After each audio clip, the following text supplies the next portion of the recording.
നമസ്കാരം, welcome to AJ Endo Talks. ഈ വരുന്ന നവംബർ 14 നമ്മൾ ലോക പ്രമേഹ ദിനം ആചരിക്കുന്ന ദിവസമാണ്. അതേ ദിവസം തന്നെ നമ്മൾ ഇന്ത്യയിൽ ദേശീയ ശിശുദിനവും ആചരിക്കുന്നു. പ്രമേഹവും കുട്ടികളുമായിട്ട് എന്തെങ്കിലും ബന്ധമുണ്ടോ, അതോ പ്രമേഹം മുതിർന്നവരെ മാത്രമേ ബാധിക്കുകയുള്ളൂ? നമ്മൾ ഇന്ന് സംസാരിക്കാൻ പോകുന്ന വിഷയം യങ് ഓൺസെറ്റ് ഡയബറ്റീസ് മെലിറ്റസ് അഥവാ കുട്ടികളിലെയും യുവാക്കളിലെയും കാണുന്ന പ്രമേഹത്തെ പറ്റിയാണ്.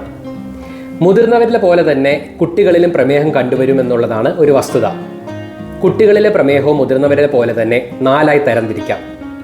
ആദ്യമായി പറയുന്നത് ടൈപ്പ് 1 ഡയബറ്റീസ്, അതായത് പാൻക്രിയാസിലെ ബീറ്റ സെല്ലിനെതിരെ ആൻറ്റിബോഡീസ് ഉണ്ടായിട്ട് ഇൻസുലിൻ്റെ ഉൽപ്പാദനം തീരെ നിലച്ച് ഇൻസുലിൻ ഇല്ലാതാകുന്ന ഒരു അവസ്ഥയാണ് ടൈപ്പ് 1 ഡയബറ്റീസിൽ കണ്ടുവരുന്നത്. രണ്ടാമതായി പറയുന്നത് ടൈപ്പ് 2 ഡയബറ്റീസ് മെലിറ്റസ്, അതായത് ഇൻസുലിൻ്റെ പ്രതിരോധം കൂടി ഇൻസുലിൻ്റെ പ്രവർത്തനം തന്നെ കുറഞ്ഞു വരുന്ന ഒരവസ്ഥയാണ് ടൈപ്പ് 2 ഡയബറ്റീസിൽ കണ്ടുവരുന്നത്. ഇതുകൂടാതെ പറയുന്നത് മൂന്നാമതായി തരംതിരിക്കുന്നത് ഗസ്റ്റേഷണൽ ഡയബറ്റീസ് മെലിറ്റസ്, അതായത് പ്രസവകാലത്ത് മാത്രം കണ്ടുവരുന്ന പ്രമേഹം. ഇതുകൂടാതെ നാലാമത് വേറെ ഒരു തരം പ്രമേഹം കൂടിയുണ്ട്. അത് അതർ ഗ്രൂപ്പ്സ് ഓഫ് ഡയബറ്റീസിൽ പെടുന്നു. അതിൽ പ്രധാനമായി പറയുന്നത് മോണോജനിക് ഡയബറ്റീസ്, അതായത് ജനിതകപരമായി കണ്ടുവരുന്ന പ്രമേഹം. അതുകൂടാതെ പാൻക്രിയാസുമായിട്ട് ബന്ധപ്പെട്ട് കാണുന്ന പ്രമേഹം, അതായത് പാൻക്രിയാറ്റിക് ഡയബറ്റീസ്. ഇതുകൂടാതെ മരുന്നുകൾ കൊണ്ടുണ്ടാകുന്ന പ്രമേഹവും അതേപോലെ എൻഡോക്രൈൻ അഥവാ ഹോർമോൺ രോഗങ്ങൾ കൊണ്ടുണ്ടാകുന്ന പ്രമേഹവും എല്ലാം ഇതിൽപ്പെടുന്നു. നമ്മൾ പ്രമേഹത്തിൻ്റെ കണക്കെടുക്കുകയാണെങ്കിൽ കുട്ടികളിൽ പൊതുവെ കണ്ടുവരുന്ന പ്രമേഹം ടൈപ്പ് 1 ഡയബറ്റീസ് ആണെന്നാണ് എല്ലാവരും ധരിച്ചിരിക്കുന്നത്. ടൈപ്പ് 1 ഡയബറ്റീസ് ആണ് കൂടുതലായി കണ്ടുവരുന്നതെങ്കിലും, അതായത് ഒരു 40 മുതൽ 60% വരെ കുട്ടികളിൽ ടൈപ്പ് 1 പ്രമേഹം ഉണ്ടെന്ന് കരുതുന്നു, പ്രമേഹക്കാരിൽ തന്നെ. പക്ഷേ ടൈപ്പ് 2 ഡയബറ്റീസിൻ്റെ കണക്കുകൾ ഇപ്പോൾ കൂടിക്കൂടി വരുന്നതായാണ് കാണിക്കുന്നത്. ടൈപ്പ് 2 ഡയബറ്റീസ് ഒരു ജീവിതശൈലി രോഗമായതുകൊണ്ട് തന്നെ അമിതവണ്ണവും പൊണ്ണത്തടിയും ഉള്ളവരിൽ ടൈപ്പ് 2 ഡയബറ്റീസിൻ്റെ അളവ് കൂടിക്കൂടി വരുന്നതായി കണ്ടുവരുന്നു. അതുപോലെ പറയുകയാണെങ്കിൽ ടൈപ്പ് 1 ഡയബറ്റീസ് എപ്പോഴാണ് കണ്ടുവരുന്നത്? 6 മാസം പ്രായമുള്ള കുട്ടികൾ മുതൽ ഏത് പ്രായം വരെ വേണമെങ്കിലും ടൈപ്പ് 1 ഡയബറ്റീസ് കണ്ടുവരാമെന്നുള്ളതാണ്. അതേപോലെ ടൈപ്പ് 2 ഡയബറ്റീസ് മുതിർന്നവരിൽ മാത്രമല്ല, കുട്ടികളിലും 10 വയസ്സിന് ശേഷം എപ്പോൾ വേണമെങ്കിലും ടൈപ്പ് 2 ഡയബറ്റീസും കണ്ടുവരുന്നു എന്നുള്ളതാണ്. ചെറുപ്പക്കാരിലെ പ്രമേഹവും അതുപോലെ മുതിർന്നവരിൽ കാണുന്ന പ്രമേഹവും തമ്മിൽ എന്ത് വ്യത്യാസമാണുള്ളത്? എന്തിനാണ് ഇങ്ങനൊരു തരംതിരിവ് വെച്ചിരിക്കുന്നത്? ചെറുപ്പക്കാരിലെ പ്രമേഹം നേരത്തെ തന്നെ തുടങ്ങുന്നത് കൊണ്ട് അതിൻ്റെ ഡ്യൂറേഷൻ കൂടുന്നതനുസരിച്ച് കോംപ്ലിക്കേഷൻസ് അഥവാ സങ്കീർണതകൾ കൂടുതലായി കണ്ടുവരുന്നു. എസ്പെഷ്യലി നമ്മൾ പറയുകയാണെങ്കിൽ കിഡ്നിയെ ബാധിക്കുന്ന അസുഖം, അതായത് ഡയബറ്റിക് നെഫ്രോപ്പതി, അതുപോലെ കണ്ണിനെ ബാധിക്കുന്ന അവസ്ഥ, അതായത് ഡയബറ്റിക് റെറ്റിനോപ്പതി, പിന്നെ ഹൃദ്രോഗ സംബന്ധമായ രോഗങ്ങൾ, കാർഡിയോവാസ്കുലർ ഡിസീസ് എല്ലാം തന്നെ നേരത്തെ വരുന്നതായും കണ്ടുവരുന്നു കുട്ടികളിൽ പ്രമേഹം തുടങ്ങുമെങ്കിൽ. അതുകൊണ്ട് തന്നെ കുട്ടികളിലെ പ്രമേഹത്തിൻ്റെ കോഴ്സ് അഗ്രസീവ് ആയതുകൊണ്ട് തന്നെ അതിനു വേണ്ടിയുള്ള ഡയഗ്നോസിസ് എത്രയും പെട്ടെന്ന് കണ്ടുപിടിച്ച് എത്രയും പെട്ടെന്ന് തന്നെ ട്രീറ്റ്മെൻറ്റ് തുടങ്ങേണ്ടത് വളരെ അത്യാവശ്യമാണ്. ഈ പ്രമേഹം വരുന്നതിനുള്ള കാരണങ്ങൾ എന്തൊക്കെയാണ്? Especially type 1 diabetes.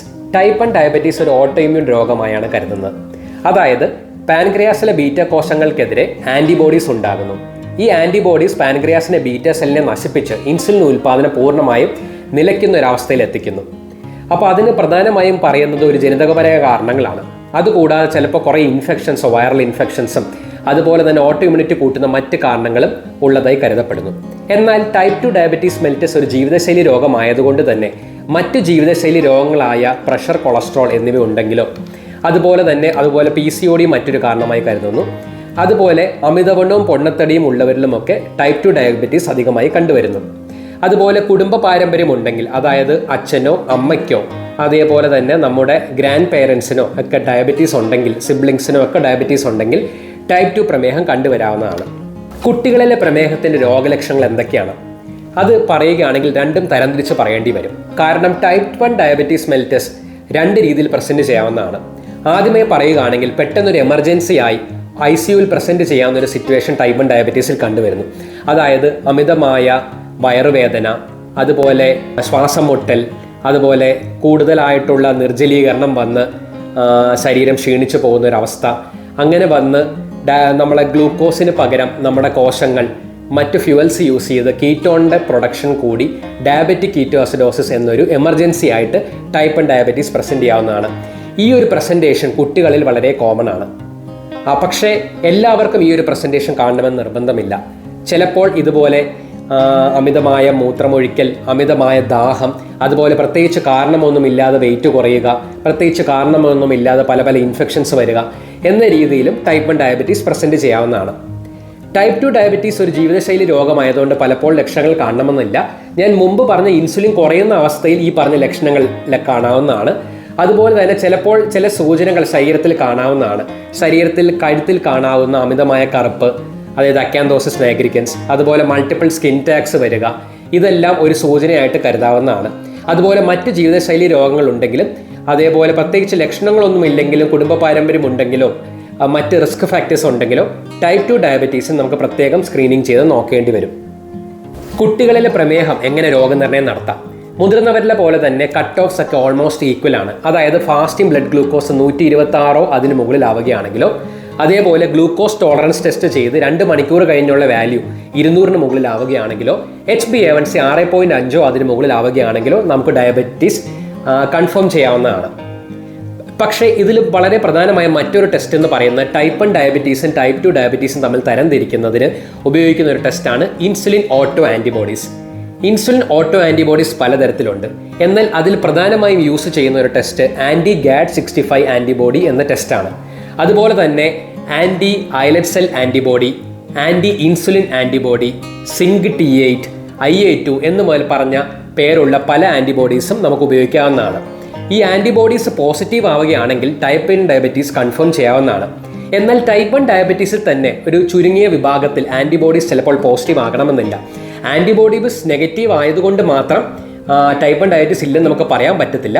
അതിന് നമുക്ക് ക്ലിനിക്കൽ ഫീച്ചേഴ്സ് ഉപയോഗിച്ച് ഒരു എൻഡോക്രൈനോളജിനെ സമീപിച്ച് തന്നെ രോഗനിർണയം നടത്തുന്നത് വളരെ അത്യാവശ്യമാണ്. പലപ്പോഴും ടൈപ്പ് 1 ഡയബറ്റീസും ടൈപ്പ് 2 ഡയബറ്റീസും തിരിച്ചറിയാൻ വിഷമിക്കുന്ന ഒരവസ്ഥ വരാവുന്നതാണ്. അങ്ങനത്തെ ഒരു അവസ്ഥയിൽ ഫാസ്റ്റിംഗ് സി പെപ്റ്റൈഡ് അഥവാ സ്റ്റിമുലേറ്റഡ് സി പെപ്റ്റൈഡ് ചെയ്ത് നോക്കി ഡയബറ്റീസ് ഡിഫറൻഷ്യേറ്റ് ചെയ്യാവുന്നതാണ്. അതുപോലെ മോണോജനിക് ഡയബറ്റീസ് കണ്ടുപിടിക്കുന്നത് ജനറ്റിക് ടെസ്റ്റിങ്ങും പാൻക്രിയാറ്റിക് ഡയബറ്റീസ് കണ്ടുപിടിക്കുന്നതിന് അൾട്രാസൗണ്ട് അബ്ഡോമിനും എല്ലാം വേണ്ടി വരുന്നതാണ്. കുട്ടികളിലെ പ്രമേഹം ഒരു 80% കേസുകളിലും ടൈപ്പ് 1 അഥവാ ടൈപ്പ് 2 പ്രമേഹമായിരിക്കും. എങ്കിൽ 20% കേസുകളിൽ മറ്റു പല കാരണങ്ങൾ കൊണ്ടും കുട്ടികളിൽ പ്രമേഹം വരാവുന്നതാണ്. അതുകൊണ്ട് കുട്ടികളിൽ പ്രമേഹം ചികിത്സിക്കുന്നതിന് മുമ്പ് കൃത്യമായ രോഗനിർണയം നടത്തേണ്ടത് വളരെ അത്യാവശ്യമാണ്. പ്രമേഹത്തെ പറ്റിയോ അതുപോലെ തന്നെ കുട്ടികളിലെ പ്രമേഹത്തെ പറ്റിയോ എന്തെങ്കിലും സംശയമുണ്ടെങ്കിൽ നിങ്ങൾക്ക് കമൻറ്റ് ബോക്സിൽ രേഖപ്പെടുത്താവുന്നതാണ്. This is Dr. Rajesh T signing off from AJ Endotalks. Thank you.